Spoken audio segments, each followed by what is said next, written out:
যে কোনো মুসলমানের দেশের সংবিধানের কোনো ধারা উপধারা কুরআন বিরোধী হতে পারবে না। সংবিধানের ধারা উপধারা কুরআন বিরোধী সাব্যস্ত করার পর তোমার মুখে আর মুসলমান হওয়ার দাবি সাজে না। তোমার মুখে মুসলমান হওয়ার দাবি সাজে না।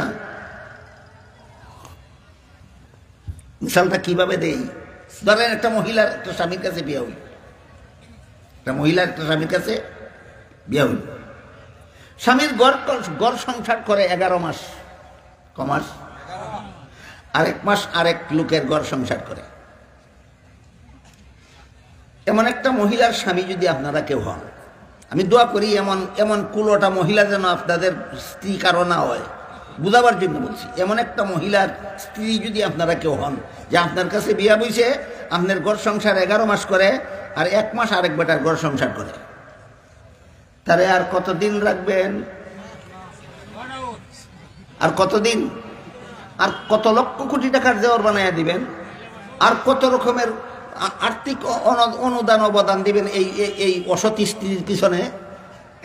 একটা স্ত্রী যেমন ভাবে যে স্বামীর কাছে বিয়ে বসেছে, ওই স্বামীর গড় 12 মাসের 12 মাসই করতে হবে।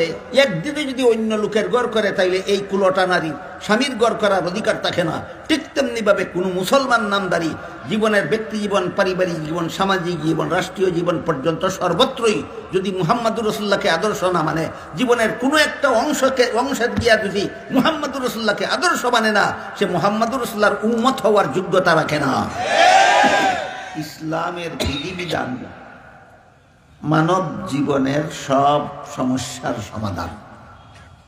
এই কথাটা আমরা সব সময় মনে রাখার চেষ্টা করি, কোনোদিন যেন ভুলে না যায় যে আল্লাহ যে সূরা মায়েদার 3 নম্বর আয়াতে বলেছেন আল ইয়াউমা আকমালতু লাকুম দীনাকুম, এর মর্ম হলো ইসলামের বিধিবিধান মানব জীবনের সব সমস্যার সমাধান।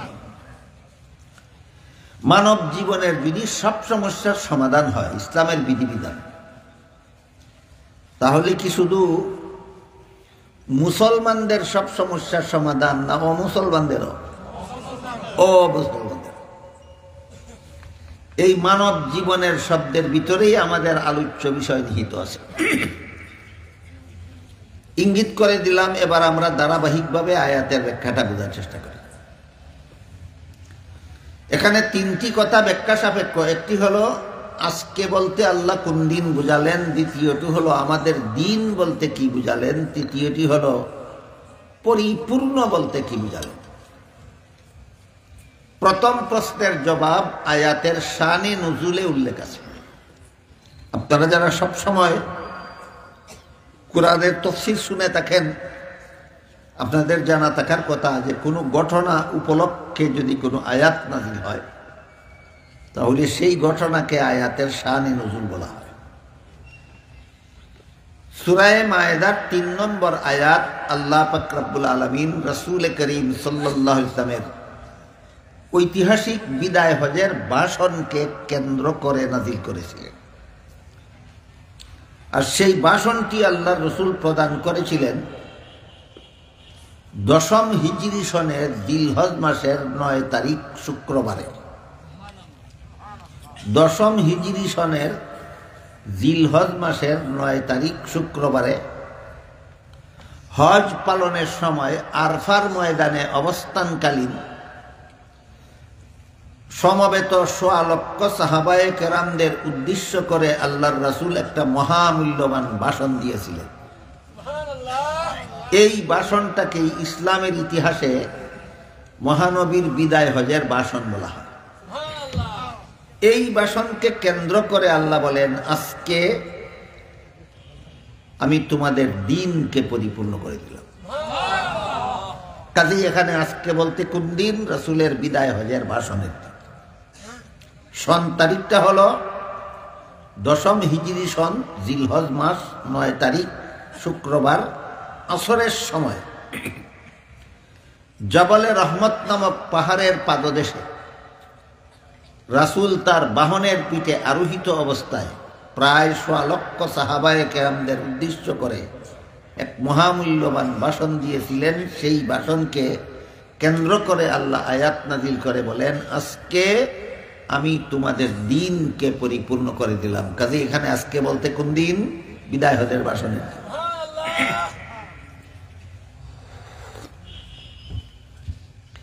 একটা প্রশ্নের জবাব পরিষ্কার হইল যে আজকে বলতে কোন দিন? রাসূলের বিদায় হজের ভাষণের দিন। দ্বিতীয় প্রশ্ন হলো, আমাদের দিন বলতে আল্লাহ এখানে কি বুঝালেন? এটা একটু কঠিন এবং একটু বিস্তারিত আলোচনা সাপেক্ষ। তার কারণ, পবিত্র কোরআনের বিভিন্ন আয়াতে আল্লাহ দিন শব্দ ব্যবহার করেছেন একই অর্থে নয়, বিভিন্ন অর্থে। এই কথাটাও মনে রাখি সবসময়, কোরআন বোঝার জন্য অনেক সুবিধা হবে। যে দিন একটা শব্দ আল্লাহ কোরআনের বিভিন্ন আয়াতে ব্যবহার করেছেন একই অর্থে নয়, বরং বিভিন্ন আয়াতে বিভিন্ন অর্থে। যে কারণে যে কোনো মুসলমান যে কোনো সময় তোমার দিন বলতে কি বুঝো, এই প্রশ্নের খুব পরিষ্কার জবাব দিতে পারে না। কারণ সব আয়াতে যদি একই অর্থ হইতো, এক শব্দ বলে দিত যে আমার দিন বলতে আমি এটা বুঝি। যেহেতু দিন শব্দটাকে আল্লাহ কোরআনের সবগুলি আয়াতে একই অর্থে ব্যবহার না করে বিভিন্ন আয়াতে বিভিন্ন অর্থে ব্যবহার করেছেন, তাই যে কোনো সাধারণ মুসলমানকে যদি জিজ্ঞাসা করা হয় তোমার দিন বলতে তুমি কি বুঝো, খুব পরিষ্কার একটা জবাব দিতে পারে না। যেহেতু দিন শব্দ একই অর্থে ব্যবহৃত নয়, বিভিন্ন আয়াতে বিভিন্ন অর্থে ব্যবহৃত। এর কয়েকটি উদাহরণ দেখুন। পবিত্র কোরআনের যে আয়াতে আল্লাহ সর্বপ্রথম দিন শব্দটি ব্যবহার করেছেন, এখানে আবার দিন শব্দের উচ্চারণ এবং তার বানান নিয়েও কিছু কথা আছে।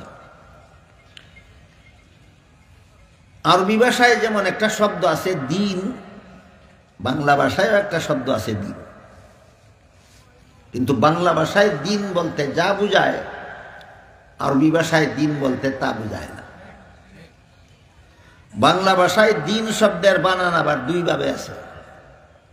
একটা দয়ে হ্রস্ব ইকার দিয়া দিন, আর একটা দয়ে দীর্ঘ ইকার দিয়া দিন। বাংলা দিন শব্দ যদি দয়ে হ্রস্ব ইকার দিয়া হয়, তখন তার অর্থ হয় রাতের বিপরীত সময়। সূর্য উদয় হওয়ার পর থেকে অস্ত যাওয়ার পূর্ব পর্যন্ত এই সময়টাকে বাংলা ভাষায় দয়ে হ্রস্ব ইকার দিয়া দিন বলা হয়। আর বাংলা দিন শব্দের মধ্যে দয়ের মধ্যে হ্রস্ব ইকার না দিয়া যদি দীর্ঘ ইকার দেওয়া হয়, তখন দিন শব্দের বাংলা দিন শব্দের অর্থ হয় অভাবগ্রস্ত, গরিব, যার কোনো সম্পদ নাই। এই গেল বাংলা দিন শব্দের দুই রকম বানান, দুইটা অর্থ। কিন্তু কোরআনের ভাষায়, আরবি ভাষায় যে দিন শব্দ, এটা বাংলা দিন নয়। আমরা বুঝার সুবিধার জন্য মনে রাখতে হবে যে কোরআনে যে দিন শব্দ ব্যবহৃত হয়েছে এটা বাংলা ভাষার দিন নয়, এটা আরবি ভাষার দিন। এই আরবি ভাষার দিন শব্দটা কোরআনে 3 অক্ষরে, কোরআনে এই শব্দের বানান দাল ইয়া নুন, দিন। বাংলা দিন হইল 2 অক্ষরে বানান, আর আরবি দিন হইল 3 অক্ষরে বানান। আরবি দিন শব্দটাকে যদি বাংলা অক্ষরে লেখা হয়, দয়ে হ্রস্ব ইকার দিয়া লেখলে একটা ভুল ধারণার সৃষ্টি হয়, এটা মনে হয় রাতের বিপরীত সময়। আরবি দিন শব্দ যদি বাংলা অক্ষরে লেখা হয়, দয়ে দীর্ঘ ইকার দিয়া লেখলে আরেকটা ভুল ধারণার সৃষ্টি হয়, মনে হয় এটা গরিব বুঝাবার জন্য ব্যবহার করা হয়েছে। কাজেই উভয় ভুল ধারণার থেকে বাঁচার জন্য আরবি দিন শব্দ বাংলা অক্ষরে লেখলে দয়ে বফলা দিয়া দীর্ঘ ইকার দিয়া লিখতে হয়, যাতে বোঝা যায় যে এটা বাংলা দিন না, এটা আরবি দিন। আমার কথা বুঝে থাকলে বলেন, আরবি দিন শব্দ বাংলা অক্ষরে লিখলে বানানটা কেমনে হয়? দয়ে বফলা দীর্ঘ ইকার দন্তান্ন। আরবি দিন বাংলা অক্ষরে লিখলে বানান হয় দয়ে বফলা দীর্ঘ ইকার দন্তান্ন, দিন। এই দিন নিয়ে হইল আমাদের আলোচনা। এই দিন শব্দটা আল্লাহ কোরআনের বিভিন্ন আয়াতে বিভিন্ন অর্থে ব্যবহার করেছেন। এর মধ্যে সর্বপ্রথম যে আয়াতে আল্লাহ দিন শব্দ ব্যবহার করেছেন সেটা হলো সূরাতুল ফাতিহার 3 নম্বর আয়াত। এখানে আল্লাহ বলেছেন মালিকি ইয়াউমিদ্দিন, এই যে দিন শব্দ। এই আয়াতে আল্লাহ দিন শব্দকে কর্মফল অর্থে ব্যবহার করেছে। মালিক ইয়াউমিদ্দিন আয়াতের শব্দার্থ হলো কর্মফল দান দিবসের মালিক, মর্মার্থ হলো কিয়ামতের দিনের মালিক। যেহেতু কিয়ামতের দিনে আল্লাহ সারা দুনিয়ার সমস্ত মানুষের জীবনের কর্মফল দেবেন, এই জন্য কিয়ামতের দিনকে আল্লাহ আয়াতে কর্মফল দেওয়ার দিন নামে আখ্যায়িত করেছেন। কিয়ামতের দিন ওই কর্মফল দেওয়ার দিন, এই জন্য কিয়ামতের দিনকে আল্লাহ কর্মফল দেওয়ার দিন নামে আখ্যায়িত করেছেন সূরা ফাতিহার 3 নম্বর আয়াত। আমরা সংক্ষেপে এতটুকু মনে রাখি সামনের কথাগুলি বোঝার জন্য যে মালিক ইয়াউমিদ্দিন আয়াতে দিন শব্দকে আল্লাহ কর্মফল অর্থ বুঝাবার জন্য ব্যবহার করেছেন। মনে রাখতে হবে, আরো কয়েকটা অর্থ যখন শুনবেন তখন কিন্তু ভুলে যাবে। এই জন্য আমরা একটু লক্ষ্য করে মনে রাখার চেষ্টা করি যে মালিক ইয়াউমিদ্দিন আয়াতে আল্লাহ দিন শব্দকে কর্মফল অর্থে ব্যবহার করেছেন। তারপরে দেখুন সূরাতুল বাকারার 256 নম্বর আয়াতে আল্লাহ আবার বলেছেন, দিন শব্দ উল্লেখ করে বলেন লা ইকরাহা ফিদ্দিন। এখানে দিন অর্থ কর্মফল নয়, লা ইকরাহা ফিদ্দিন আয়াতে আল্লাহ দিন শব্দকে ধর্ম অর্থে ব্যবহার করেছেন। আয়াতাংশের অর্থ হইল লা ইকরাহা ফিদ্দিনের অর্থ হইল ধর্মের বেলায় বল প্রয়োগ চলবে না, বরং সমস্ত ধর্মাবলম্বীরাই আপন আপন ধর্ম পালনে স্বাধীন। সমস্ত ধর্মাবলম্বীরাই আপন আপন ধর্ম পালনে স্বাধীন। এই মর্মে আল্লাহ সূরাতুল বাকারার 256 নম্বর আয়াতে বলেছেন লা ইকরাহা ফিদ্দিন, ধর্মের বেলায় বল প্রয়োগ চলবে না, কাউকে জোরপূর্বক ধর্মান্তরিত করা যাবে না, কাউকে কারো ধর্ম পালনে বাধা দেওয়া যাবে না। এটার সাথেও আমার আলোচ্য বিষয়ের মিল আছে, এটার সাথেও আমার আলোচ্য বিষয়ের মিল আছে। কিভাবে মিল? কোন দেশ যদি ইসলামী আইনে শাসিত হয় অথবা কোন দেশের সংখ্যাগরিষ্ঠ জনগণ যদি মুসলমান হয়, এমন দেশে যদি কোনো সংখ্যালঘু অমুসলিম বসবাস করে, দেশটা হয়তো ইসলামী আইনে শাসিত আর না হয় ইসলামী আইনে দেশ শাসিত না হলেও দেশের অধিকাংশ জনগণ মুসলমান, ইসলাম ধর্মাবলম্বী। এমন দেশে যদি সংখ্যালঘু নাগরিকরা ভিন্ন ধর্মাবলম্বী হয়, তাহলে এমন মুসলমানদের দেশে অমুসলিমদের কতগুলি অধিকার আছে। এর মধ্যে একটা অধিকার হলো তাদের ধর্ম পালনের অধিকার। কথা বুঝে থাকলে বলুন, বাংলাদেশে মনে হয় শতকরা 93 জন মুসলমান, আর 5 জন মনে হয় হিন্দু, আর বাকি 2 জন মনে হয় অন্যান্য। এরকম একটা হিসাব কোন পত্রিকায় যেন আমি দেখছিলাম। 1-2 জনের ব্যতিক্রম বেশ কম হইতে পারে। তাহলে বাংলাদেশের সংখ্যাগুরু ধর্মাবলম্বী কারা? মুসলমান। আর হিন্দু আর অন্যান্য রইল সংখ্যালঘু।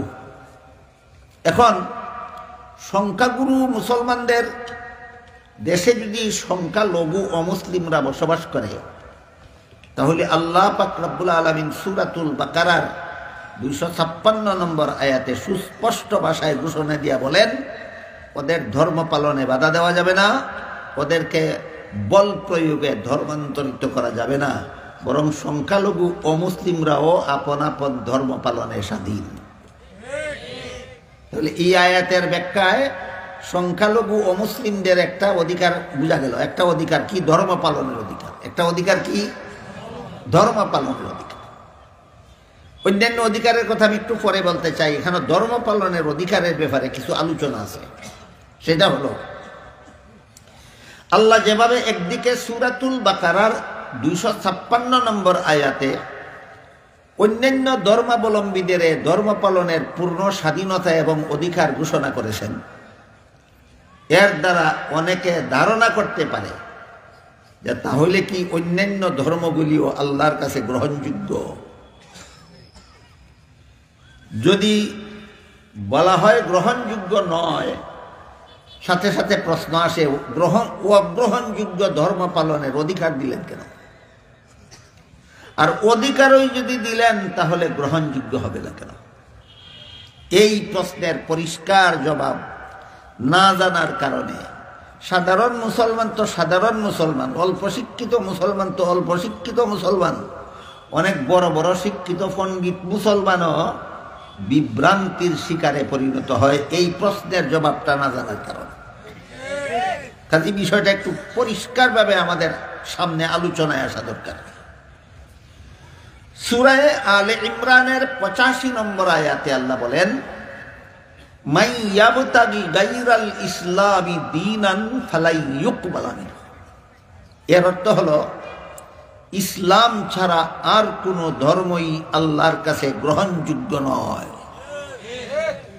অস্পষ্ট কথা না সুস্পষ্ট? সুস্পষ্ট। ইসলাম ছাড়া আর কোনো ধর্মই আল্লাহর কাছে গ্রহণযোগ্য নয়। তাই দ্বিতীয় প্রশ্নটা আরো শক্তিশালী হলো। সূরাতুল বাকারার 256 নম্বর আয়াতে বললেন এদের ধর্ম পালনের অধিকার আছে। সূরা আলে ইমরানের 85 নম্বর আয়াতে বলে দিলেন এটা গ্রহণযোগ্য নয়। তাই প্রশ্ন জাগে, গ্রহণযোগ্য না হলে পালন করার অধিকার দিলেন কেন? আর পালন করার অধিকারই যদি দিলেন তাহলে গ্রহণযোগ্য হবে না কেন? সহজ নয় প্রশ্নটা, সহজ নয়। এই প্রশ্নের পরিষ্কার জবাব সচরাচর মুসলমান সমাজে আলোচনা না হওয়ায় সর্বসাধারণ মুসলমানের পরিষ্কারভাবে এই প্রশ্নের জবাবটা জানা না থাকায় এই সুযোগে অনেকে ব্যাপারটা নিয়ে অনেক রকমের জট পাকায়, অনেক রকমের বিভ্রান্তি সৃষ্টি করে। বিগত বেশ কয়েক বছর যাবৎ আমরা দেখেছি অনেক বড় বড় শিক্ষিত লোক, কর্তা লোকেরা পর্যন্ত নিজেদের বক্তব্যে বলেছে ধর্ম যার যার, উৎসব সবার। বলেছে কিনা? ধর্ম যার যার, উৎসব সবার। আমি যদি একটু সময়ের জন্য এই সমস্ত শিক্ষিত কর্তা ব্যক্তিদের এই বক্তব্যটা গ্রহণ করে নেই, ধর্ম যার যার, উৎসব সবার, তাহলে এর অনিবার্য পরিণতি এই দাঁড়ায় যে দুর্গা পূজা হিন্দু ধর্মের উৎসব, মুসলমানরা সেখানে গিয়ে মিষ্টি খেতে পারবে, কারণ যেহেতু উৎসব সবার। আর ঈদুল আজহা মুসলমানদের উৎসব, হিন্দুরাও এখানে এসে কুরবানির গরুর গোশত খেতে পারবে, যেহেতু ধর্ম যার যার, উৎসব সবার। তোমরাও গিয়ে তারার পূজার মিষ্টি খাও, তারারও অন্য কুরবানির গরুর গোশত খাওয়াও। কিন্তু দেখা যায় ধর্ম যার যার, উৎসব সবার এই স্লোগানের আড়ালে মুসলমানদেরকে হিন্দুদের দুর্গা পূজায় শরিক করায়, কিন্তু হিন্দুদেরকে মুসলমানের কুরবানির গরুর গোশত খাওয়া কোনো সময় খাওয়ায় না। তাহলে কি স্লোগানটা সরল না অসৎ? স্লোগানটা অসৎ উদ্দেশ্য প্রণোদিত। এই স্লোগান সৎ উদ্দেশ্যে নয়, এই স্লোগান অসৎ উদ্দেশ্য প্রণোদিত।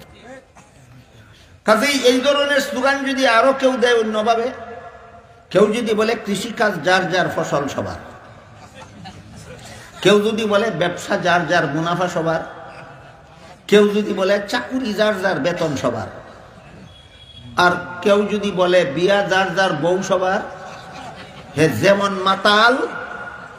কেউ যদি কয় বিয়া যার যার, বউ সবার, সে যেমন মাতাল।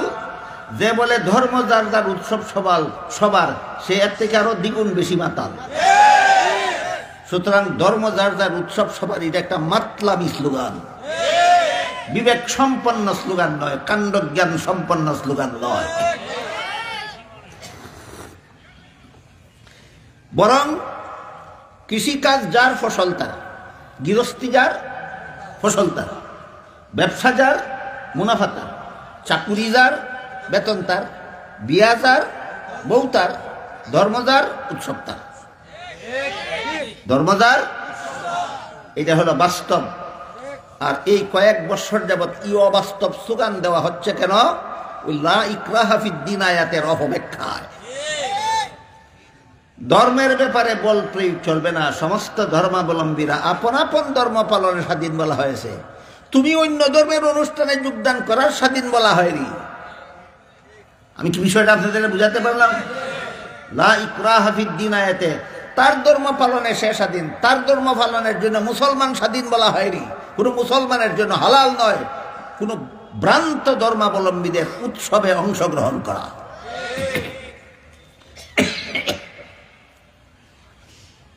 কাজেই আল্লাহ সূরাতুল বাকারার 256 নম্বর আয়াতে বললেন, প্রত্যেক ধর্মাবলম্বীদের আপন আপন ধর্ম পালনের অধিকার স্বীকৃত। আর সূরা আলে ইমরানের 85 নম্বর আয়াতে বললেন, ইসলাম ছাড়া আর কোনো ধর্মই আল্লাহর কাছে গ্রহণযোগ্য নয়। গ্রহণযোগ্য না হলে পালন করার স্বাধীনতা দিলেন কেন? আর পালন করার স্বাধীনতাই যদি দিলেন তাহলে গ্রহণযোগ্য হবে না কেন? এই প্রশ্ন এখনো রইল। এই প্রশ্ন এখনো বাকি না, জবাব হইছে না। আমি বলেছিলাম প্রশ্নটা সহজ নয়, অত্যন্ত কঠিন। প্রশ্নটা কঠিন হওয়ার কারণে আমাদের কর্তা ব্যক্তিরার মাথা এখানে চক্কর খায়। প্রশ্নটা কঠিন হওয়ার কারণেই বড় বড় শিক্ষিত পণ্ডিতদের মাথাও এখানে ঘুরপাক খায়। কেন? প্রশ্নটা সহজ নয়, প্রশ্নটা কঠিন। আর কঠিন প্রশ্নের জবাব অনেক সময় উদাহরণের মাধ্যমেই বোঝা সহজ হয়। কঠিন প্রশ্নের জবাব সরাসরি বোঝা সহজ হয় না উদাহরণের মাধ্যমে। তাই আমি একটা উদাহরণ দিচ্ছি, আগে দেখুন।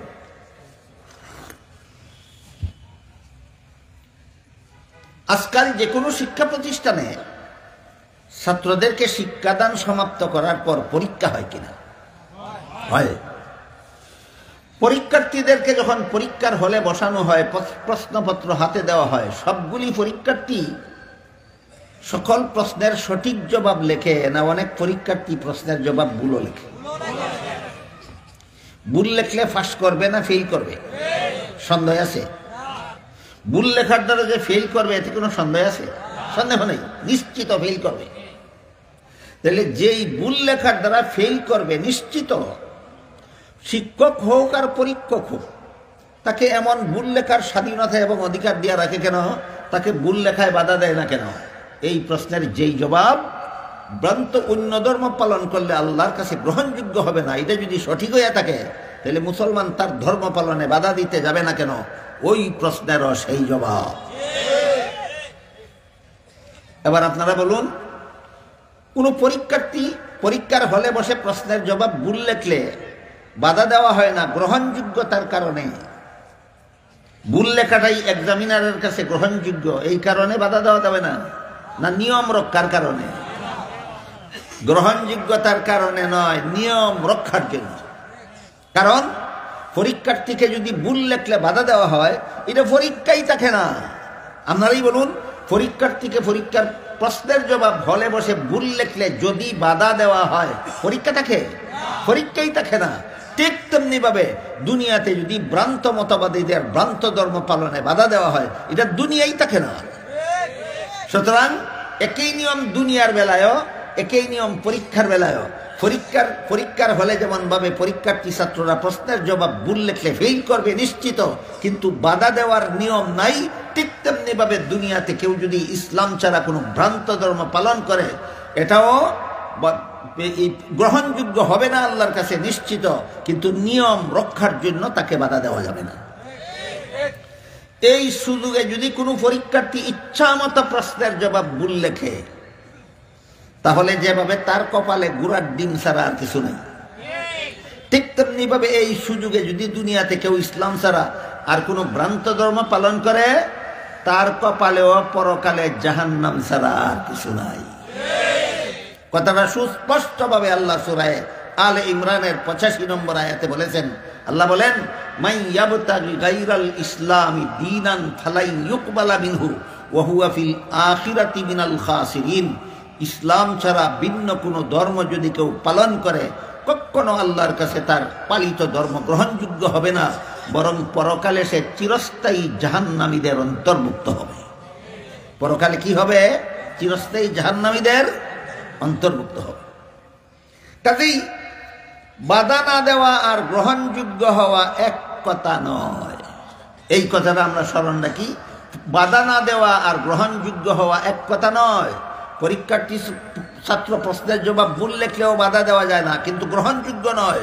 ঠিক তেমনি ভাবে দুনিয়াতে ইসলাম ছাড়া অন্য কোনো ধর্ম যারা পালন করে, এদের ধর্ম পালনে বাধা দেওয়া যায় না, কিন্তু আল্লাহর কাছে গ্রহণযোগ্য নয়। বিষয় পরিষ্কার হইল কিনা? এখন রইল এরা সমাজে বসবাস করার, রাষ্ট্রে বসবাস করার, এরা মুসলমানদের মধ্যে বসবাস করার অধিকার কি কি অধিকার আছে? 1 নম্বর অধিকার আছে এদের ধর্ম পালনের অধিকার। 1 নম্বর অধিকারটা কি? এদের ধর্ম পালনের অধিকার। এক হাদিসে রাসূল করিম সাল্লাল্লাহু আলাইহি ওয়াসাল্লাম বলেন, দিমাউহুম কা দিমাইকুম ওয়া আমওয়ালুহুম কা আমওয়ালিকুম। তোমাদের সমাজে বসবাসকারী সংখ্যালঘু অমুসলিমরা যেমনভাবে ধর্ম পালনের পূর্ণ স্বাধীনতা এবং অধিকার রাখে, তোমাদের বাধা দেওয়ার অধিকার নাই, ঠিক তেমনিভাবে তাদের জান হেফাজতে নিরাপদে বসবাস করার অধিকার আছে। তাদের নিরাপত্তা ভঙ্গ করার মতো হামলা করার অধিকার কোনো মুসলমানের নাই। মুসলমান সমাজে যে সমস্ত অমুসলিম সংখ্যালঘুরা বসবাস করবে, এদের এক নম্বর অধিকার হলো ধর্ম পালনের অধিকার, আর দ্বিতীয় অধিকার হলো এদের নিরাপত্তার সাথে জীবনযাপনের অধিকার। এদের নিরাপত্তা ভঙ্গ হওয়ার মতো কোনো রকমের আচরণ করা, কোনো রকমের হামলা করা, আক্রমণ করার অধিকার কোনো মুসলমানের নাই। 3 নম্বর অধিকার, মুসলমান সমাজে বসবাসকারী অমুসলিম সংখ্যালঘুদের 3 নম্বর অধিকার হলো এদের সম্পদ এদের ভোগ করার অধিকার। কোনো হিন্দুর জমি কোনো মুসলমানে দখল করে নেওয়ার অধিকার নাই।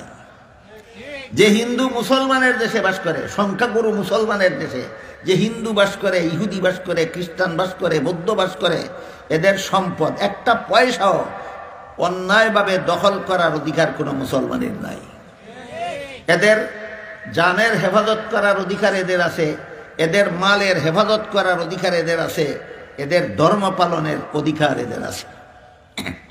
এই বিষয়গুলি রাসূল করিম সাল্লাল্লাহু আলাইহি ওয়াসাল্লাম ঐতিহাসিক মদিনা সনদে সুস্পষ্টভাবে উল্লেখ করে দিয়েছিলেন। ঐতিহাসিক মদিনা সনদ বলতে কি বোঝায় আমরা আগে ওইটা একটু বুঝে নেই, তারপরে এই বিষয়টার সাথে মিলিয়ে বোঝার চেষ্টা করি।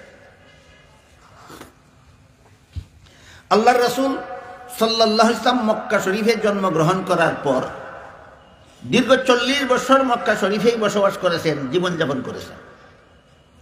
40 বছর পূর্ণ হওয়ার পরে আল্লাহ তার রাসূলের কাছে কোরআন নাজিল শুরু করেছেন।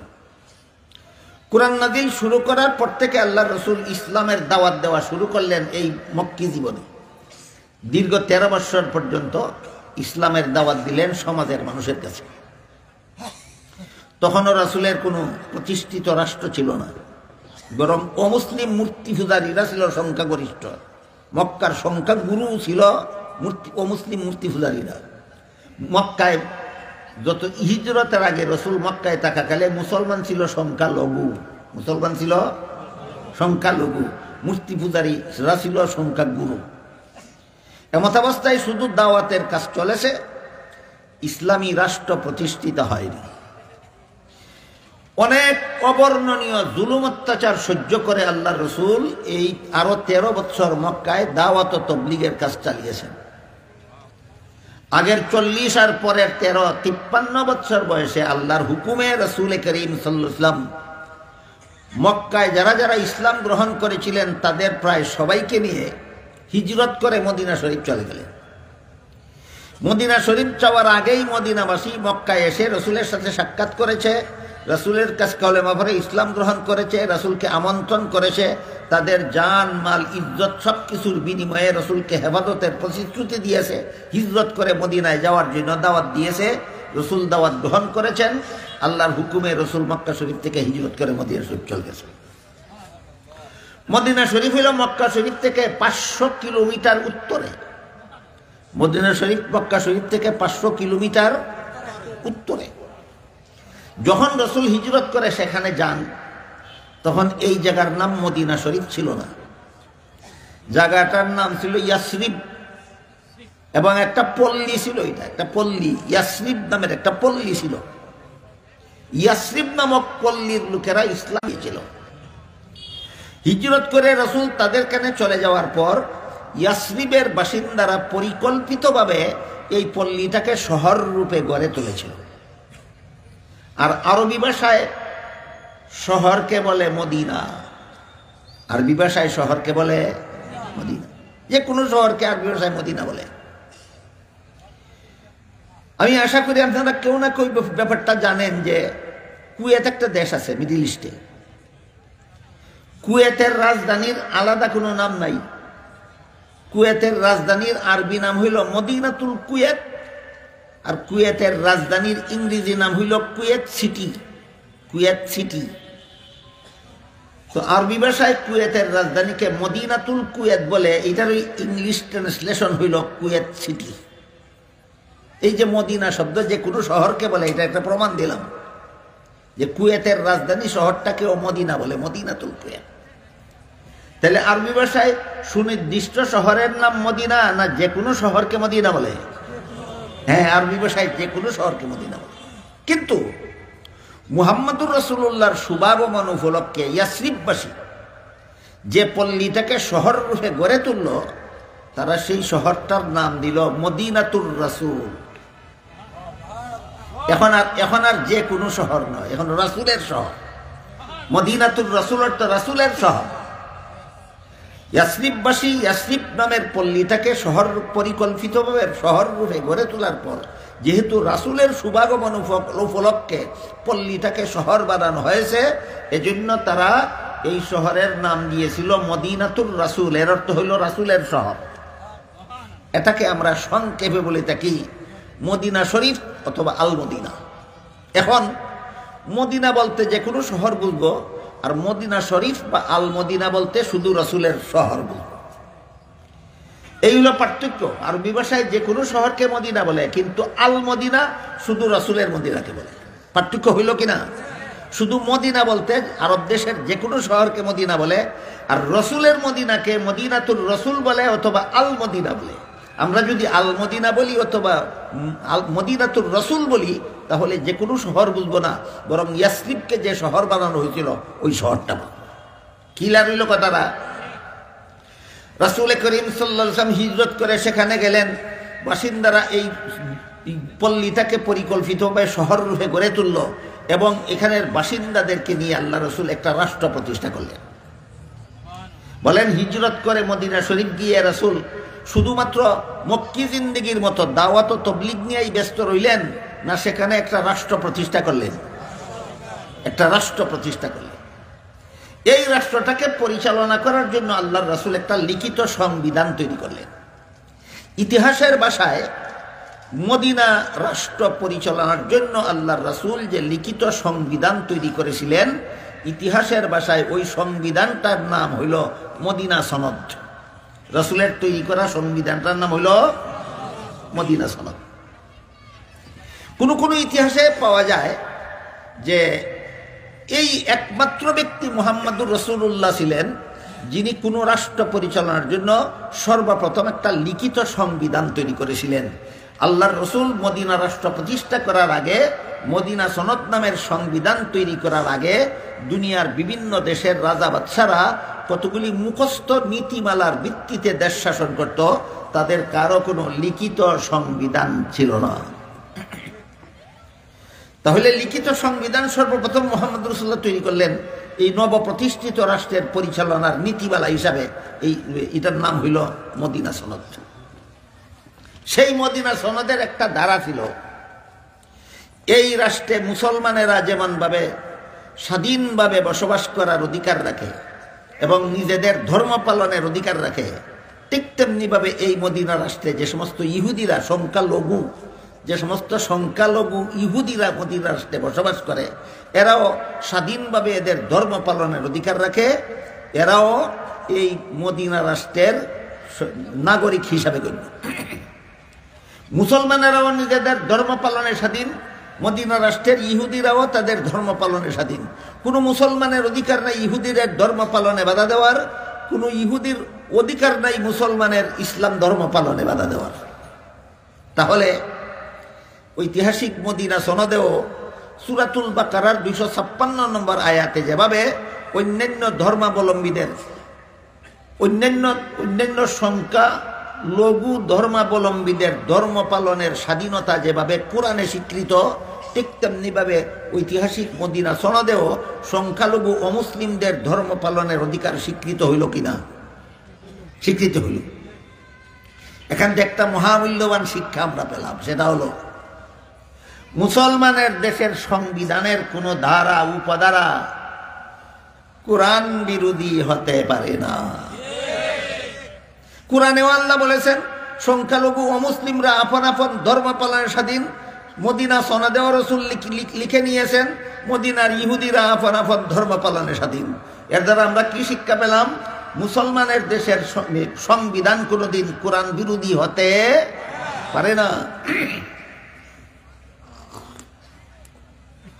একদল কুচক্রী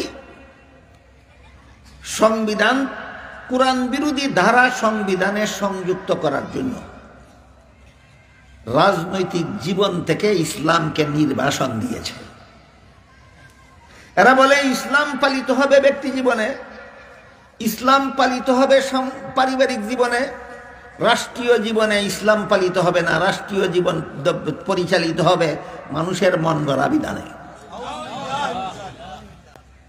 আমি একটু সময়ের জন্য জিজ্ঞাসা করতে চাই, যে সমস্ত লোক নিজেদেরকে মুসলমান বলে পরিচয় দেয়, আল্লাহর বান্দা বলে দাবি করে, মুহাম্মদুর রাসূলুল্লাহর উম্মত বলে দাবি করে, আর বলে যে রাষ্ট্রীয় জীবনে ইসলামের বিধান চলবে না, তুই তোর বুকে হাত দিয়া ক তোর নবী মুহাম্মদ রাসূলুল্লাহ রাষ্ট্রীয় জীবনে ইসলাম পালন করছিলেন কিনা? তাহলে তুমি কার আদর্শে বিশ্বাসী? তুমি তো তোমার নবীর আদর্শে বিশ্বাসী না। হায়া লজ্জা নাই এই নবীর উম্মত হওয়ার দাবি করো? হায়া লজ্জা নাই নবীর জীবনকে নিজের আদর্শ বলে দাবি করো? বেহায়া বেলাদা আর কারে কয় নির্লজ্জ আর কাকে বলা যেতে পারে? মুহাম্মদুর রাসূলুল্লাহ ব্যক্তি জীবনের জন্য আমাদের আদর্শ, মুহাম্মদুর রাসূলুল্লাহ পারিবারিক জীবনের জন্য আমাদের আদর্শ, কিন্তু মুহাম্মদুর রাসূলুল্লাহ সামাজিক জীবনের জন্য আমাদের আদর্শ নন। মুহাম্মদুর রাসূলুল্লাহ অর্থনৈতিক জীবনের জন্য আমাদের আদর্শ নন। মুহাম্মদুর রাসূলুল্লাহ রাষ্ট্রীয় জীবনের জন্য আমাদের আদর্শ নন। মুহাম্মদুর রাসূলুল্লাহ আন্তর্জাতিক জীবনের জন্য আমাদের আদর্শ নন। এমন কথা যারা বলে এরা কোরআনের সব কিছুই মানে না, একাংশ মানে একাংশ মানে না। এইরকম কুস্বভাব যাদের আছে, যারা আল্লাহর কিতাবের একাংশ মানে একাংশ মানে না, এদের ব্যাপারে আল্লাহ কোরআনে পরিষ্কার ভাষায় বলেছেন, আফাতুমিনুনা বিবাদিল কিতাব ওয়া তাকফুরুনা বিবাদ ফামা জাযাউ মান ইয়াফআলু যালিকা মিনকুম ইল্লা খিজয়ুন ফিল হায়াতিদ দুনিয়া ওয়া ইয়াউমাল কিয়ামাতি ইউরাদ্দুনা ইলা আশাদ্দিল আযাব ওয়া মাল্লাহু বিগাফিলিন আম্মা তা'মালুন। তোমরা কি আল্লাহর কিতাবের একাংশ মানবে আর একাংশ মানবে না? এমন কুচক্রান্ত যারা আল্লাহর কিতাব নিয়ে করবে, আল্লাহ পাক রব্বুল আলামিন বলেন এদেরকে দুইটা শাস্তি দেব, একটা দুনিয়াতে একটা আখিরাতে। দুনিয়ার শাস্তি হবে লাঞ্ছনা আর বঞ্চনা। আল্লাহর কিতাবের একাংশ মানে না যারা, এদেরকে আল্লাহ কোরআনে কটা শাস্তি দিবেন বলেছেন? দুইটা, একটা দুনিয়াতে একটা আখিরাতে। দুনিয়ার শাস্তিটা কি?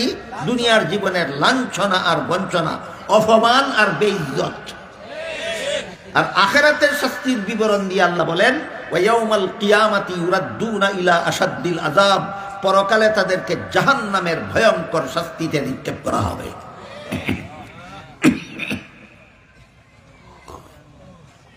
মদিনা সনদ থেকে কিছু শিক্ষা পেলাম কি? এক নম্বর, যে কোনো মুসলমানের দেশের সংবিধানের কোনো ধারা উপধারা কোরআন বিরোধী হতে পারবে না। সংবিধানের দ্বারা উপধারা কোরআন বিরোধী সাব্যস্ত করার পর তোমার মুখে আর মুসলমান হওয়ার দাবি সাজে না। তোমার মুখে মুসলমান হওয়ার দাবি সাজে না। মিসালটা কিভাবে দেই? ধরেন একটা মহিলার একটা স্বামীর কাছে বিয়ে হইল, একটা মহিলার একটা স্বামীর কাছে বিয়ে হইল। স্বামীর গড় সংসার করে 11 মাস, কমাস আরেক মাস আরেক লোকের গড় সংসার করে। এমন একটা মহিলার স্বামী যদি আপনারা কেউ হন, আমি দোয়া করি এমন কুলোটা মহিলা যেন আপনাদের স্ত্রী কারো না হয়, বুঝাবার জন্য বলছি। এমন একটা মহিলার স্ত্রী যদি আপনারা কেউ হন যে আপনার কাছে বিয়া বইছে, আপনার গড় সংসার 11 মাস করে আর 1 মাস আরেক বেটার গড় সংসার করে, তারে আর কতদিন রাখবেন? আর কতদিন? আর কত লক্ষ কোটি টাকার দেওয়ার বানাইয়া দিবেন? আর কত রকমের আর্থিক অনুদান অবদান দিবেন এই অসতী স্ত্রীর পিছনে? একটা স্ত্রী যেমন ভাবে যে স্বামীর কাছে বিয়ে বসেছে, ওই স্বামীর গড় 12 মাসের 12 মাসই করতে হবে। একদিনে যদি অন্য লোকের গড় করে তাইলে এই কুলোটা নারী স্বামীর গড় করার অধিকার থাকে না। ঠিক তেমনিভাবে কোনো মুসলমান নামদারি জীবনের ব্যক্তি জীবন, পারিবারিক জীবন, সামাজিক জীবন, রাষ্ট্রীয় জীবন পর্যন্ত সর্বত্রই যদি মুহাম্মদুর রাসূলুল্লাহকে আদর্শ না মানে, জীবনের কোনো একটা অংশে গিয়া যদি মুহাম্মদুর রাসূলুল্লাহকে আদর্শ মানে না, সে মুহাম্মদুর রাসূলুল্লাহর উম্মত হওয়ার যোগ্যতা রাখে না।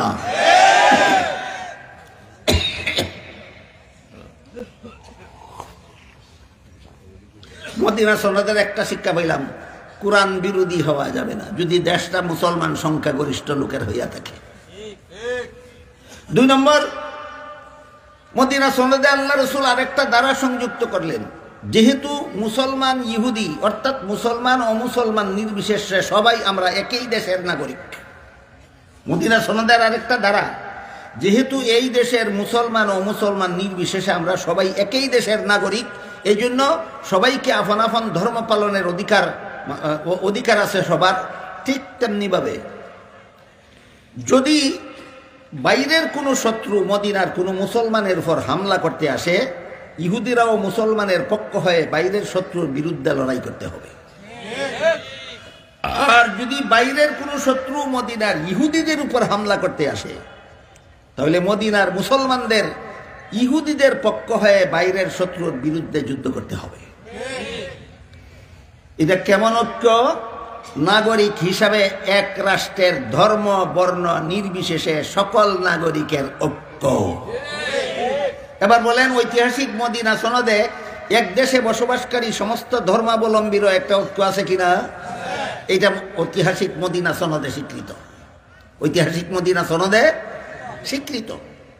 বাকি কথা বলার আগে আমি আপনাদের কাছে জানতে চাই, জিজ্ঞেস করতে চাই, আমার যতটুকু কথা আপনারা বুঝতে পেরেছেন, কোন মুসলমান দেশের সংখ্যালঘু অমুসলিমদের নিরাপত্তার জন্য, স্বাধীনতার জন্য, যাবতীয় মানবাধিকারের জন্য মানব রচিত কোনো মন গড়া মতবাদের দরকার আছে না ইসলামের বিধান যথেষ্ট? এরপরও যদি কেউ কোনো মুসলিম দেশের অমুসলিম সংখ্যাগুরুদের দোহাই দিয়া মন গড়া মতবাদ গ্রহণ করতে চায়, এর দ্বারা পরিষ্কারভাবে সে প্রমাণ করতে চায় আসলেই ইসলামের বিধান তার পছন্দসই নয়। আসলে ইসলামের বিধান তার পছন্দসই নয়। এই জন্য আমাদের এই সমস্ত ব্যাখ্যা বিশ্লেষণের দ্বারা, এই সমস্ত আয়াতের তফসিরের দ্বারা আমাদের ইমানকে নূতনভাবে যাচাই করা দরকার। কে কি পরিমাণ ইমানদার আছি আর কার ইমান কি পরিমাণ নষ্ট হয়ে গেছে। বিষয়টা সহজে বোঝার জন্য আমি একটা উদাহরণ দিই আপনাদেরকে। আমি আশা করি আপনারা সবাই জানেন ওযুর ক ফরজ? 4 ফরজ: মুখ ধোয়া, হাত ধোয়া, মাথা মাসা করা, পাও ধোয়া। ওযুটা শুদ্ধ হওয়ার জন্য শর্ত আছে। ওযু সম্পন্ন হওয়ার আগ পর্যন্ত ওযুভঙ্গের কোনো কারণ তোমার দ্বারা ঘটতে পারবে না। ওযুটা পুরা হওয়ার আগে ওযুভঙ্গের কোনো কারণ তুমি ঘটাইতে পারবে না।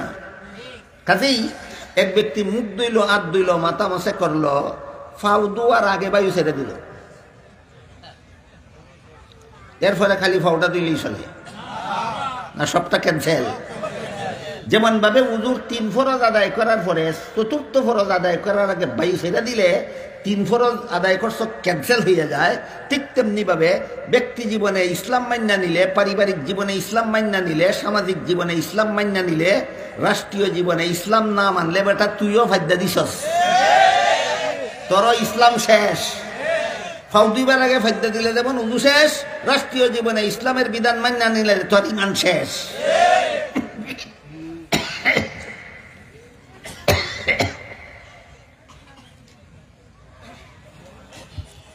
এই জন্য এই সমস্ত তফসিরের আলোকে আমাদের পরিষ্কারভাবে বুঝে নেওয়া দরকার। একটা মুসলমানের দেশে যত রকমের অমুসলিম বসবাস করুক, একটা মুসলমান দেশের সংখ্যা লঘুরা, হিন্দু হোক, বৌদ্ধ হোক, ইহুদি হোক, খ্রিস্টান হোক, যে কোনো ধর্মাবলম্বী হোক, এদের জান মাল ইজ্জতের নিরাপত্তার জন্য মানব রচিত কোনো মন গড়া মতবাদের দরকার আছে না ইসলামের বিধিবিধান যথেষ্ট? ইসলামের বিধিবিধান যথেষ্ট। এরপরে মদিনা সনদে আরেকটা দ্বারা সংযুক্ত ছিল। যদি বাইরের শত্রু মুসলমানদের উপর হামলা করে, ইহুদিরা মুসলমানদের পক্ষ হইয়া মোকাবেলা করবে। যদি বাইরের শত্রু ইহুদ মদিনার ইহুদিদের উপর হামলা করে, মুসলমান ইহুদির পক্ষ হইয়া বাইরের শত্রুর মোকাবেলা করবে। যেহেতু মুসলমান ও মুসলমান নির্বিশেষে আমরা সবাই একই দেশের নাগরিক, তাহলে এক দেশের নাগরিক হিসাবে ধর্ম বর্ণ নির্বিশেষে সবার জন্য একটা ঐক্য আছে কিনা? সেই ঐক্য ঐতিহাসিক মদিনা সনদে স্বীকৃত কিনা? স্বীকৃত। এইভাবে মুসলমান সমাজের অমুসলিম সংখ্যাগুরুদের যত রকমের অধিকারের দরকার, সকল প্রকার অধিকার কোরআনে হাদিসে ইসলামের বিধিবিধানে স্বীকৃত, একটা শর্ত সাপেক্ষে। বলুন, বিনা শর্তে না একটা শর্ত সাপেক্ষে? যেই দেশে বসবাস করো এই দেশের আইন শৃঙ্খলা মেনে নেওয়ার শর্তে। যেই দেশে বসবাস করো এই দেশের আইন শৃঙ্খলা মেনে নেওয়ার শর্তে। এই শর্তটা আল্লাহ রসুল মদিনা সন্ধ্যায় কোথায় আরোপ করলেন? ওই শর্তটা আরোপ করে আল্লাহ রসুল মদিনা সন্ধ্যায় আরেক ধারায় উল্লেখ করে দিলেন, যদি এই দেশে বসবাসকারী দুইজন নাগরিক কোনো বিষয় নিয়ে কোন দলে লিপ্ত হয়, যদি এই দেশের দুই নাগরিকে ঝগড়া হয় কোনো বিষয় নিয়ে, সেই ঝগড়া মীমাংসার জন্য এই রাষ্ট্রের প্রধান পরিচালক মুহাম্মাদুর রাসূলুল্লাহকে বিচারক হিসাবে মেনে নিতে হবে। এই ধারার মাধ্যমে আল্লাহ রসুল শর্ত আরোপ করে দিলেন, তোমার মুসলমান দেশের বসবাসকারী ও মুসলিম সংখ্যালঘুরা বাইরের শত্রু তোমার উপর হামলা করলে দেশের সমস্ত মুসলমান তোমার পক্ষ হইয়া তোমার শত্রুর মোকাবেলা করবে, কিন্তু তোমাকে কিন্তু যেই দেশে বাস করো এই দেশের আইন শৃঙ্খলা মেনে নিতে হবে। যে দেশে বসবাস করো এই দেশের আইন শৃঙ্খলা যেমনভাবে মুসলমানের মেনে নিতে হবে, তেমনিভাবে অমুসলমানেরও মেনে নিতে হবে। যদি এই দেশের কোনো মুসলমান দেশের আইন শৃঙ্খলার বিরুদ্ধে বিদ্রোহ করে, তাহলে তার যেমনভাবে এই দেশের নাগরিকত্ব ধরে রাখার অধিকার থাকে না, ঠিক তেমনিভাবে কোনো অমুসলমান যদি যেই দেশের নাগরিক সেই দেশের আইন শৃঙ্খলার বিরুদ্ধে বিদ্রোহ করে, তার এই দেশের নাগরিকত্ব ধরে রাখার অধিকার থাকে না। এতটুকু কথা বুঝলে এবার আশা করি আমাদের বাংলাদেশের একটা সমস্যার সমাধান বোঝা আপনাদের খুব সহজ হবে। বাংলাদেশে একটা পার্টি, অমুসলমানদের একটা পার্টি দীর্ঘদিন যাবৎ কাজ করে চলেছে। পার্টিটার নাম হইল ইসকন। কি নাম? ইসকন। ইসকন পার্টির প্রতিষ্ঠাতা ইহুদি। ইসকন পার্টির প্রতিষ্ঠাতা, মূল প্রতিষ্ঠাতা ইসরায়েলের ইহুদিরা। এই পার্টির মূল উদ্দেশ্য হইল পৃথিবীটাকে মুসলমান মুক্ত করা, মুসলমান ধ্বংস করো, মুসলমান মুক্ত পৃথিবী করো, এই হইল এই পার্টির মূল নীতি। মুসলমান ধ্বংস করতে গিয়া যদি হিন্দুদেরকে মুসলমান হত্যা করার কাজে ব্যবহার করতে হয়, তখন তোমরা হিন্দুদের সহযোগিতা করো। মুসলমানকে ধ্বংস করার জন্য যদি কোনো বৌদ্ধকে হাতিয়ার হিসাবে ব্যবহার করতে হয়, বৌদ্ধকেই হাতিয়ার হিসাবে ব্যবহার করো। মুসলমানকে ধ্বংস করার জন্য যে কোনো মানুষকে যদি ব্যবহার করতে হয়, তাকেই ব্যবহার করো। এই নীতির ভিত্তিতেই বাংলাদেশের ইসকন পার্টির লোকেরা ওই কি নাম এটা,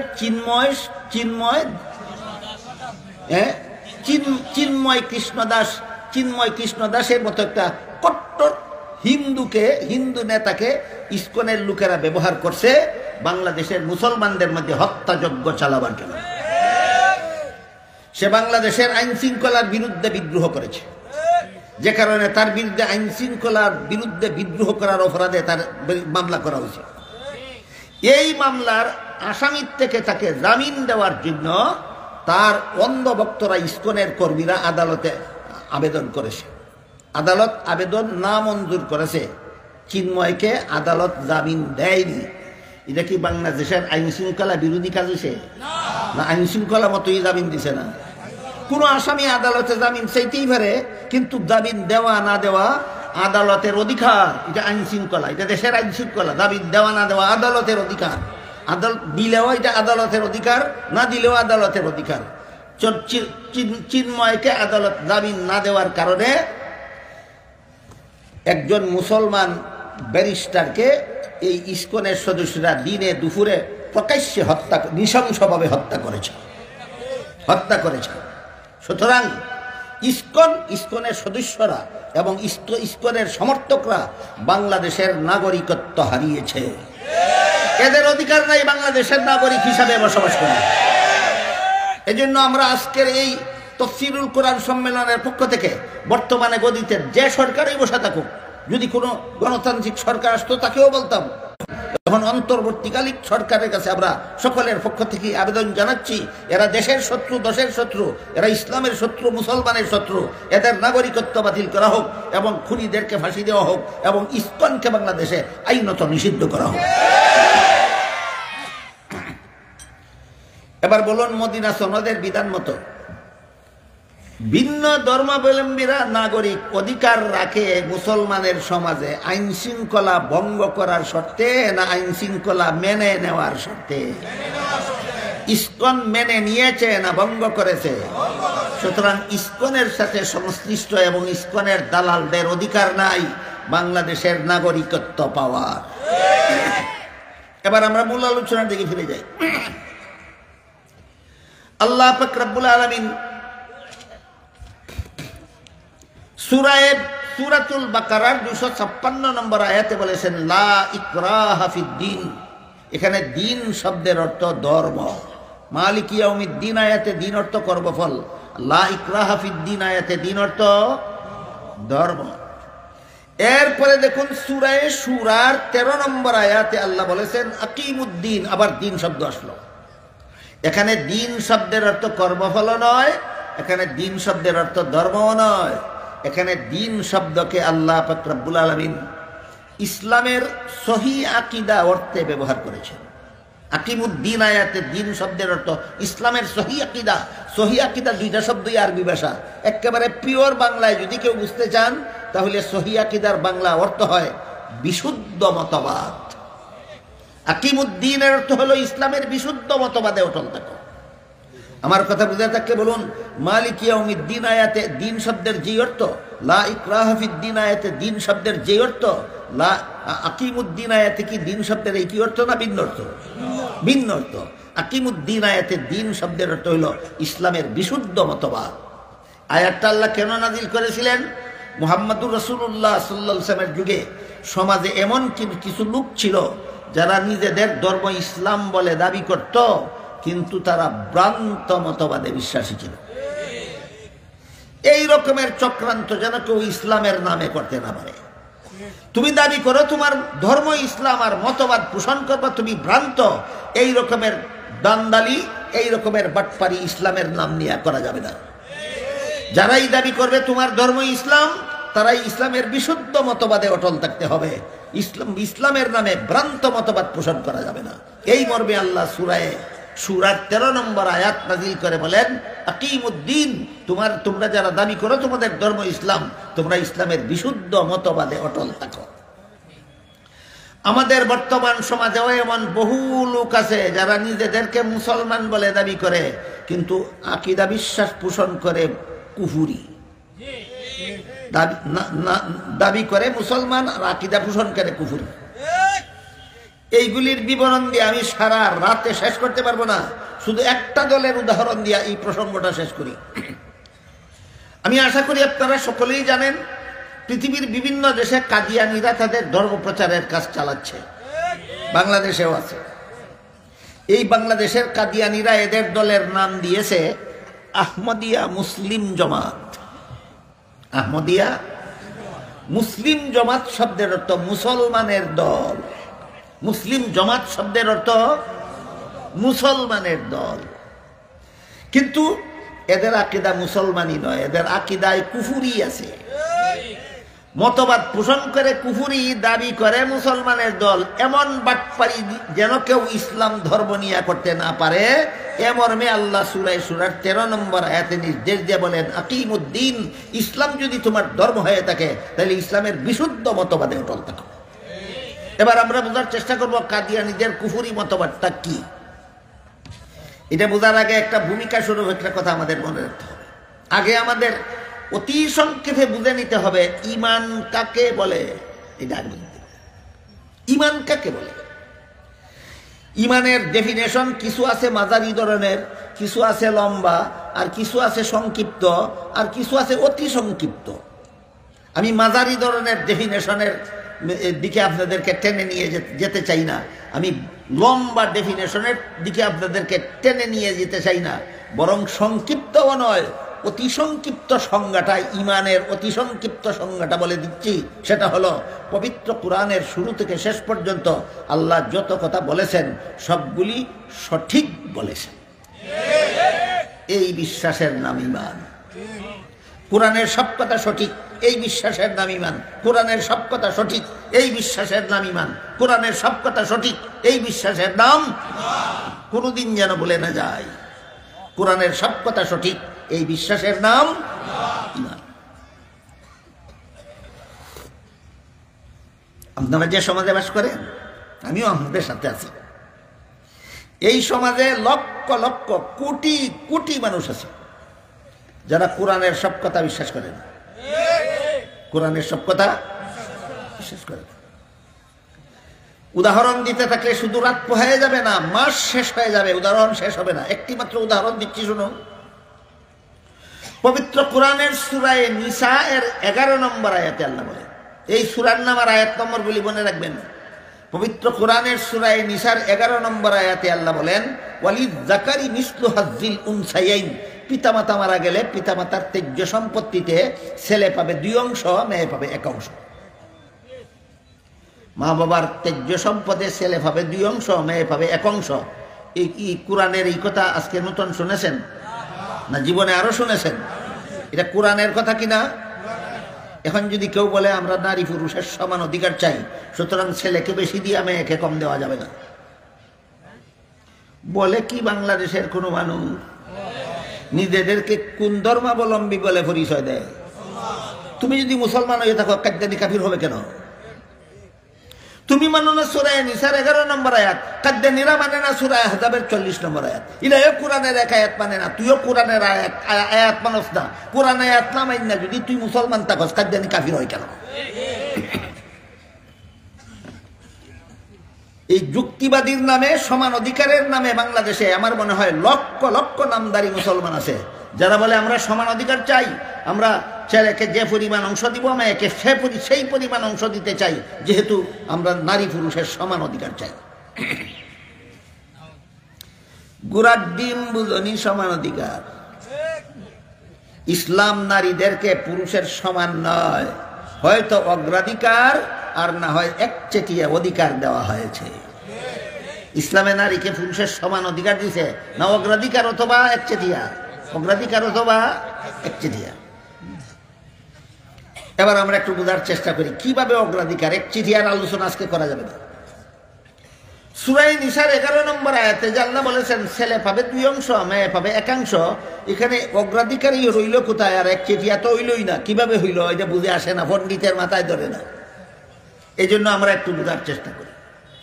ইসলামের বিধানে ছেলের জীবনে খরচের খাত আছে 3টা। কটা? 1 নম্বর, সাবালক হওয়ার পর থেকে নিজের লালন পালনের দায়িত্ব নিজেরই। 2 নম্বর, বিয়া করার পর থেকে বউ ফেলার দায়িত্ব তারই। 3 নম্বর, সন্তানাদি জন্ম হওয়ার পর থেকে সন্তান ফেলার দায়িত্ব তারই। বলেন ইসলামের বিধানে ছেলের জীবনে খরচের খাত আছে কটা? সাবালক হওয়ার পর থেকে নিজের লালন পালন, বিয়া করার পর থেকে বউয়ের লালন পালন, সন্তানাদি হওয়ার পর থেকে সন্তানাদি লালন পালন, এই 3টা খরচ আছে ছেলের জীবনে। অংশ পাইছে 2টা, খরচ আছে 3টা। অংশ পাইছে 2টা, খরচ আছে, ইয়াদ রাখেন। ইসলামের বিধানে মেয়ের জীবনে খরচের খাত নাই একটাও। বিয়ার আগে ফেলবো বাপে, বিয়ার পরে ফেলবো স্বামীয়ে। নিজের লালন পালনের দায়িত্ব নাই, স্বামী ফেলার দায়িত্ব নাই, সন্তান ফেলার দায়িত্ব নাই। খরচ নাই একটাও, অংশ পাইছে একটা। খরচ নাই একটাও, অংশ পাইছে। এবার বলেন 3 খরচলা 2 অংশ পাইলে বেশি পায় না নাই খরচলার 1 অংশই বেশি? এই যে অগ্রাধিকার, এটা কি অধিকার? পণ্ডিতের মাথায় ধরে না, মগজ গান্ডা। এটা কত বড় পণ্ডিত, একটা কিচ্ছা কইলে আপনারা বুঝবেন। একটা গণ্ড মূর্খ লোক আসছিল, দস্তখত ছিল না, লেখাপড়াও জানে না। ছেলের স্কুলে ভর্তি দিছে, ছেলে ছিল অত্যন্ত মেধাবী। একাধারে 10 বছর লেখাপড়া করে ছেলে এসএসসি পরীক্ষা দিয়া ফার্স্ট ডিভিশন, ফার্স্ট বয় হইয়া পাস করলো। কি বয়? First boy. এক বাপ শিক্ষিত না মূর্খ? হে রুল নম্বর 1 হইলে পরীক্ষার নম্বর বেশি হয় না, 10 হইলে নম্বর বেশি। এত কথা বুঝে না, হে খালি বুঝে 1 থেকে 10 বেশি। ফল ঘোষণার পরে মূর্খ বাপে ছেলেরে জিজ্ঞাসা করে, পরীক্ষাতে দিসলে ফাঁস করছস? কয় করছি। কত নম্বরে? কয় 1 নম্বরে। কয় সর্বনাশ করছস? কয় কি সর্বনাশ করলাম? কয় পাশের বাড়ির ছেলেরা তোর সাথে পরীক্ষা দিয়া হেদি 10 নম্বরে ফাঁস করলো, তুইও তো কম নম্বরে ফাঁস করলে কেন? এই অশিক্ষিত গাদায় যেমন বুঝে না 10 নম্বরে ফাঁস করলে পরীক্ষার নম্বর বেশি পায় না, 1 নম্বরে ফাঁস করলে নম্বর বেশি পায়, ঠিক তেমনি ভাবে আমাদের সমাজে কিছু শিক্ষিত গাদায়ও বুঝে না ছেলে 2 অংশ ভাইয়া বেশি পায় না মেয়ে 1 অংশ ভাইয়া বেশি পায়।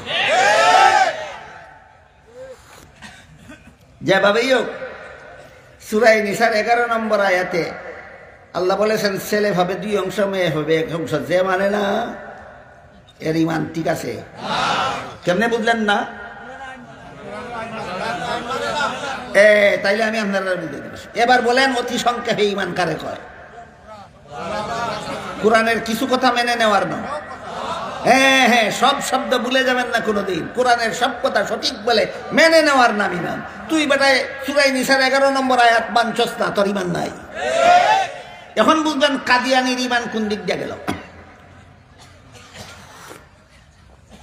সূরা আহজাবের 40 নম্বর আয়াতে আল্লাহ আমাদের নবীকে একটা উপাধি দিয়েছেন, সেটা হলো খাতামুন নাবিয়্যিন। সূরা আহজাবের 40 নম্বর আয়াতে আল্লাহ আমাদের নবীকে একটা কি দিয়েছেন? উপাধি দিয়েছেন। উপাধিটা হলো খাতামুন নাবিয়্যিন। তিরমিজি শরীফের বর্ণিত এক হাদিসে রাসূল করিম সাল্লাল্লাহু আলাইহি ওয়াসাল্লাম বলেন, লা তাকুমুস সাআতু হাত্তা ইউবআসা দাজ্জালুনা কাযযাবুনা কুল্লুহুম ইয়াজআমু আন্নাহু নাবিয়্যুন ওয়া আনা খাতামুন নাবিয়্যিন লা নাবিয়্যা বাদি। হাদিসের অর্থ হলো আমার পরবর্তী কেউ যদি নবী হওয়ার দাবি করে তাহলে সে হবে মিথ্যাবাদী দাজ্জাল। কারণ বর্ণনা করে রাসূল বলেন, কারণ হলো আমাকে যে আল্লাহ খাতামুন নবিয়্যিন বলেছেন এর অর্থ হইল আমি শেষ নবী। সূরা আহজাবের 40 নম্বর আয়াতে আল্লাহ বলেছেন খাতামুন নবিয়্যিন, নবী বলেন এর অর্থ হলো শেষ নবী। কাদিয়ানীরা মানে না। সুতরাং কাদিয়ানীরা কোরআনের কোন সূরার কত নম্বর আয়াত মানে না। এই জন্য কাদিয়ানী কাফের। 11 নম্বর আয়াত না মানলে কাফের না। আমি কি বিষয়টা বুঝাতে পারলাম? সূরা আহজাবের 40 নম্বর আয়াত যারা মানে না এরা কাফের। সূরা নিসার 11 নম্বর আয়াত যারা মানে না এরা ইমানদার ঠিকই আছে। এই জন্য আল্লাহ সূরা শুরার 13 নম্বর আয়াতে বলেন আকিমুদ্দিন, সত্যই যদি বেটা মুসলমান হইয়া থাকস তাহলে কোরআনের সব কথা মাইনা নে।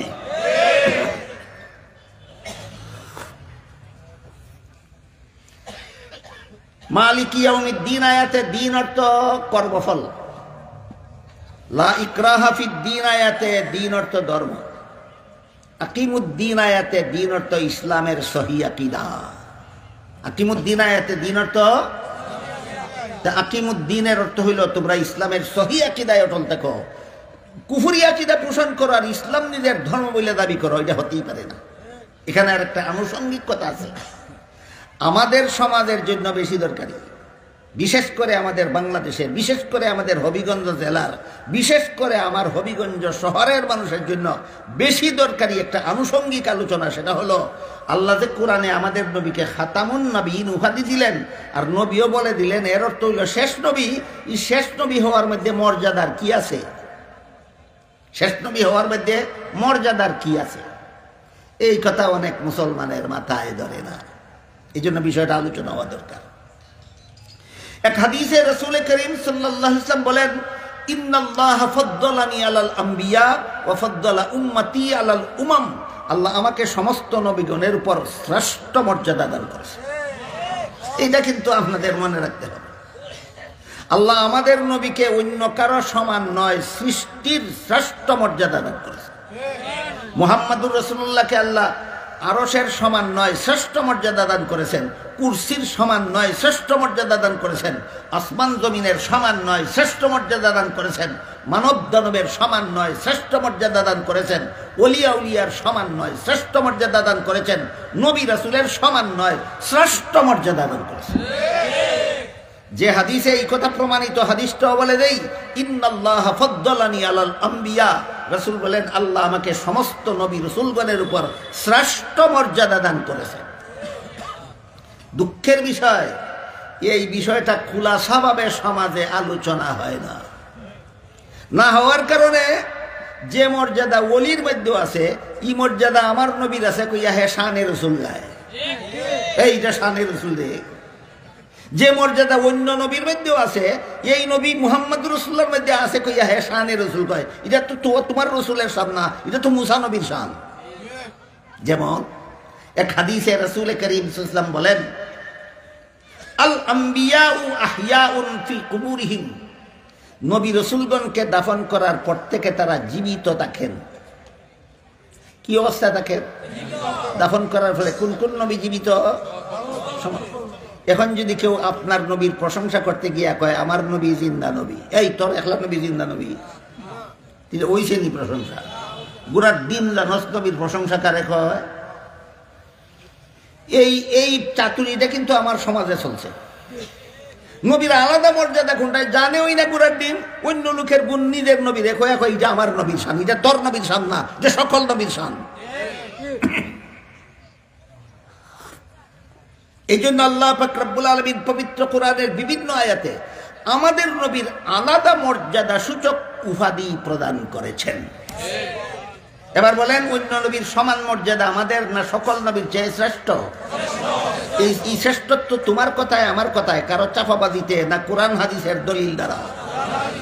কোরআনে হাদিসে আল্লাহ আমাদের নবীর, আল্লাহ এবং আল্লাহ রাসূল আমাদের নবীর শ্রেষ্ঠ মর্যাদা সূচক বহু উপাধির আলোচনা করেছেন।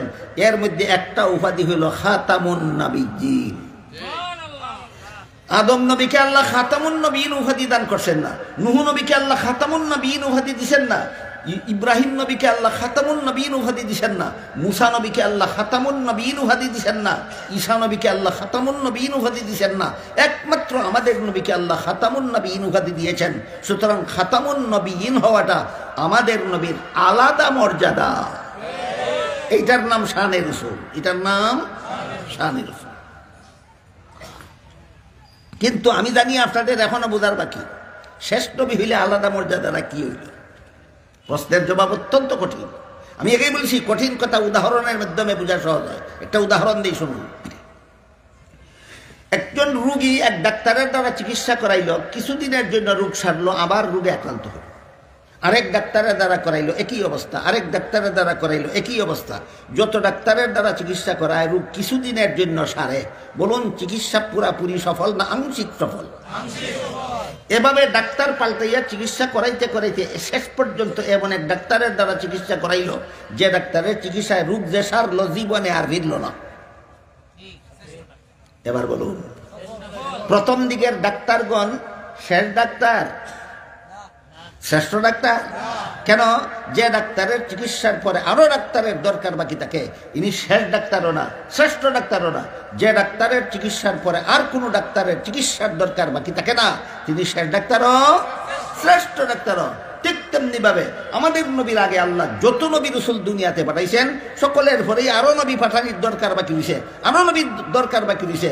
আমাদের নবী পাঠানোর পরে কিয়ামত পর্যন্ত দুনিয়ার মানুষের হেদায়েতের জন্য আর কোন নবী পাঠাবার দরকার নাই। সুতরাং যে নবীর পরে আরো নবীর দরকার বাকি থাকে, ইনি শেষ নবীও না, শ্রেষ্ঠ নবীও না। যে নবীর পরে আর কোন নবী পাঠাবার দরকার বাকি থাকে না, তিনি শেষ নবীও শ্রেষ্ঠ নবীও। এইটার নাম বেটা শানে রাসূল। এখন কোন কোন নবীর শান কইলাম? যে নবীর পরে দুনিয়ার মানুষের হেদায়েতের জন্য আর কোন নবী পাঠাবার দরকার বাকি থাকে না, ইনি শেষ নবীও শ্রেষ্ঠ নবীও। এটা কোন কোন নবীর শান? বুড়ার ডিমই বুঝে না আমাদের নবী কারে কয় আর শান কারে কয়, খালি আবুল তাবুল জামুকি দেয় তাই কয় শানে রাসূল কইলাম। শানে রাসূলের স্কেল আছে একটা হাদিস, আল্লাহ রাসূল বলেন ইন্নাল্লাহা ফাদ্দালানি আলাল আম্বিয়া, সমস্ত নবী রাসূলগণকে আল্লাহ যত মর্যাদা দিয়েছেন আমাকে তার চেয়ে বেশি মর্যাদা দিয়েছেন।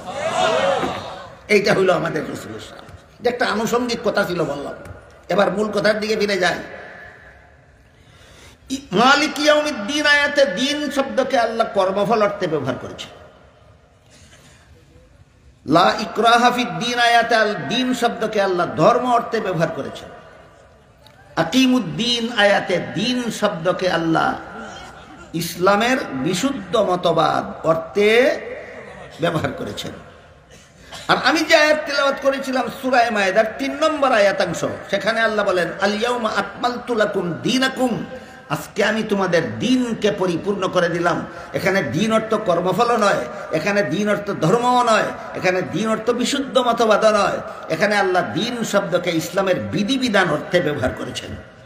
আকমালতু লাকুম দীনাকুম, এর অর্থ হলো আজকে তোমাদের ইসলামের বিধিবিধানকে আমি আল্লাহ পরিপূর্ণ করে দিলাম।